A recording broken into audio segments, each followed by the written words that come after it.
Hey everyone, welcome back to Naina Singh motivation. आप सबका बहुत बहुत स्वागत है। आज की इस वीडियो में मैं आपको कुछ ऐसी सावधानियां बताऊंगी जो आपको नाम जप के दौरान लेनी है। नाम जप के लिए हर कोई प्रमोट करता है, मैं भी प्रमोट करती हूं कि आपको नाम जप करना चाहिए, लेकिन नाम जप करने के कुछ नियम होते हैं। नियम नहीं, अगर आप उसे सावधानियों के रूप में देखेंगे तो ज़्यादा आसानी होगी। तो कौन सी ऐसी सावधानियां हैं जो आपको बरतनी पड़ेंगी नाम जप के दौरान, आइए वीडियो में आपको बताती हूँ।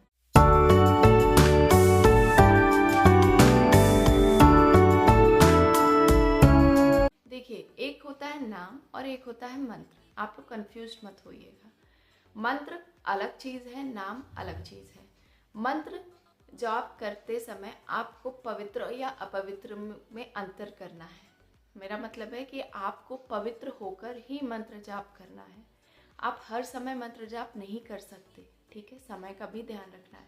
पर अगर वही नाम की महिमा की बात करें, नाम की बात करें, तो ईश्वर का नाम जप करने के लिए पवित्र और अपवित्र में भेद नहीं करना है, करना ही नहीं है, होता ही नहीं है, ठीक है। कोई समय निर्धारण नहीं है कि आप नाम जप किस समय करिए, आप कभी भी कर सकते हैं। कोई अवस्था निर्धारित नहीं है कि किस अवस्था में करनी है, आप किसी भी अवस्था में हो नाम आप ले सकते, कोई भी ले सकता है, कोई ऊंच नीच का भेद भी नहीं है, ठीक है। तो नाम जप आप सोते जागते उठते बैठते कर सकते हैं। नाम जप पर हर किसी का अधिकार है, लेकिन वो सावधानियां कौन कौन सी हैं अगर इसके बारे में आपको बताऊं तो पहली सावधानी है कि आप जो नाम ले रहे हैं उस नाम के प्रति आपको अनन्य होना पड़ेगा। अनन्य का मतलब है कि पूरे मन से सच्चे हृदय से उस नाम की शरण लेनी होगी। ऐसा नहीं है कि आप जो है कभी दुर्गा जी का नाम ले रहे हैं तो कभी हनुमान जी का ले रहे हैं तो कभी शंकर भगवान का ले रहे हैं, नहीं। अगर आपने एक नाम पकड़ा है तो उसी को आधार बनाकर जीने की कोशिश करिए, उसी को अपने जीने का आधार बनाइए, ठीक है। उसी नाम के प्रति आपकी श्रद्धा पूरी तरह समर्पित हो जानी चाहिए। आपको ये समझना पड़ेगा कि एक ही ईश्वर है, एक ही सच्चिदानंद है और उसी के सारे स्वरूप हैं। इस सच को स्वीकार करना पड़ेगा। एक ईश्वर के अनंत रूप हैं तो अनंत रूपों के नाम नहीं लिए जा सकते, किसी एक ही ईश्वर का आप नाम ले सकते हैं। तो पहला नियम तो ये हो गया कि आपको एक नाम के प्रति अनन्य भाव रखना पड़ेगा। दूसरी चीज आपको लगनी पड़ेगी कि किसी भी ईश्वर को आप, जिसको भी आपने इष्ट माना है, जिसको भी आपने जीने का आधार अपना बना लिया है, उसको आधार बनाकर आप कोई और पाप नहीं कर सकते। कि अगर आपने कोई पाप किया है तो वो नाम जब आपका वो पाप तो धुल देगा, लेकिन आप ये सोचकर पाप करो कि नहीं मैं ये पाप कर लूँ और मैं नाम जप कर लूँगा मेरा पाप खत्म हो जाएगा, तो ये आपको नहीं करना है।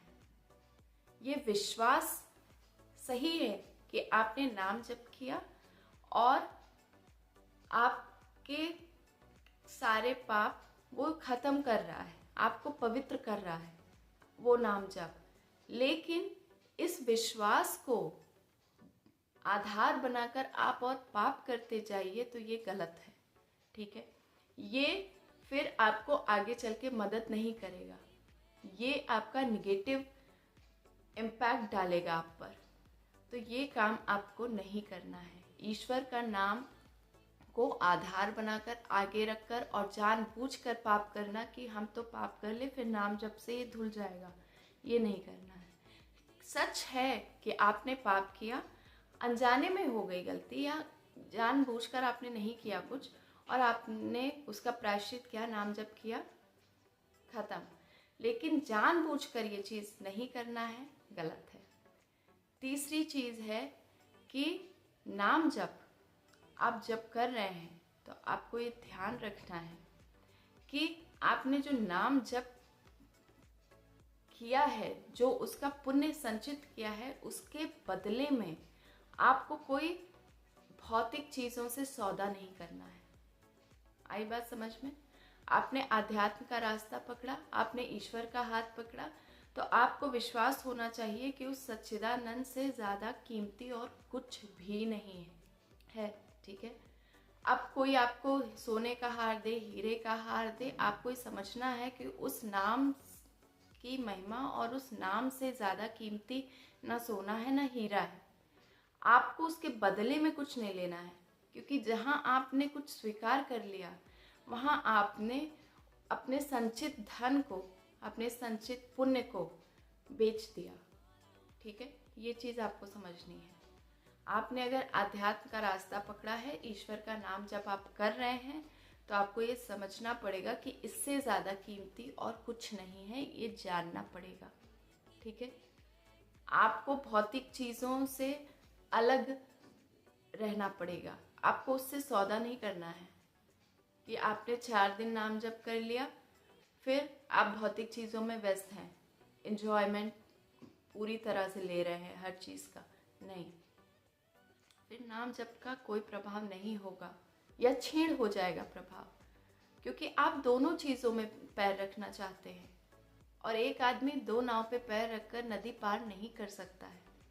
आपको किसी एक के प्रति ही अनन्य भाव रखना है, किसी एक के प्रति ही समर्पित होना है, किसी एक को ही अपना आधार बनाना है।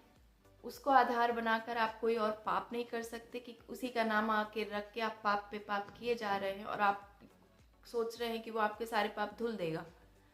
तो नहीं, वो अनजाने में किया हुआ पाप धुल सकता है, नियत से किया हुआ पाप आपका कोई नहीं धुल सकता, आपके स्वयं के कर्म भी नहीं। ठीक है, और दूसरी चीज़, आपको अपना जो आप पुण्य संचित कर रहे हैं, मूलधन नाम कमाकर, वो खर्च नहीं करना है। वो भौतिक चीज़ों के बदले में उसको किसी को देना नहीं है।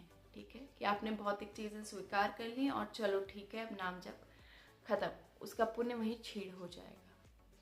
आई होप गाइज आपको वीडियो पसंद आई होगी, जानकारी अच्छी लगी होगी। अगर आपको वीडियो में कुछ सही जानकारी मिली हो, वीडियो पसंद आई हो, तो वीडियो को लाइक ज़रूर कर दीजिएगा, शेयर ज़रूर कर दीजिएगा और चैनल पर नए हैं तो सब्सक्राइब ज़रूर कर लीजिएगा। मिलती हूँ आपसे नेक्स्ट वीडियो में।